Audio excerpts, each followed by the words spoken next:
తీసుకుంటారు.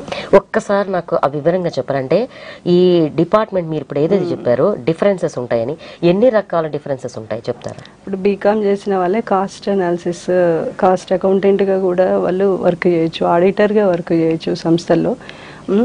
So cost control చేయడానికి వాళ్ళు కాస్ట్ షీట్ వేయడం, కాస్ట్ కంట్రోల్ ఎలా చేయాలన్నది సంస్థలకు తెలియజేస్తారు. అలాగే పేరోల్స్ తయారు చేసే వాళ్ళు కూడా అవసరం ఉంటుంది సంస్థలకు.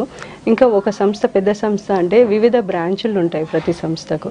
ప్రతి బ్రాంచ్లో కూడా మళ్ళీ వాళ్ళు 2-3 అకౌంట్స్ డిపార్ట్మెంట్ని మెయింటైన్ చేయాల్సి ఉంటుంది. కాస్ట్ కంట్రోల్ డిపార్ట్మెంట్ని మెయింటైన్ చేసుకుంటారు. సో ప్రతి చోట కూడా ఈ అకౌంటెంట్ పోస్టులకు బీకామ్ వాళ్ళకి అర్హత ఉంటుందండి.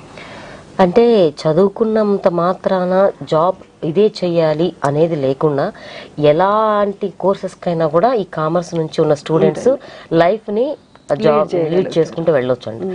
ఇదే విధంగా ఇప్పుడు నేను అడిగిన ఈ క్వశ్చన్ ఏదైతే వివరంగా చెప్పారో అట్లాగే మిగతా కోర్సెస్ చేయాలనుకుంటే ఇప్పుడు మీరు అన్నట్లుగా వేరే వేరే కోర్సెస్ కూడా ఇంకా చేసుకోవచ్చు అండి. ఇంకా ఎక్కువగా చేయడానికి అవకాశం ఉన్నటువంటి ఏమైనా కోర్సెస్ గురించి కూడా వివరిస్తారా?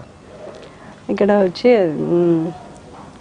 స్టాటిస్టికల్ డిపార్ట్మెంట్లో కూడా బీకామ్ స్టూడెంట్స్కి, ఎంకామ్ స్టూడెంట్స్కి జాబ్ ఆపర్చునిటీస్ ఉంటాయి. అది గవర్నమెంట్ సెక్టార్లో కూడా స్టాటిస్టికల్ డిపార్ట్మెంట్లో కూడా వీళ్ళకు అంటే ఎంట్రన్స్ జాబ్ ఆపర్చునిటీస్ ఉంటాయండి గవర్నమెంట్ సెక్టార్లో.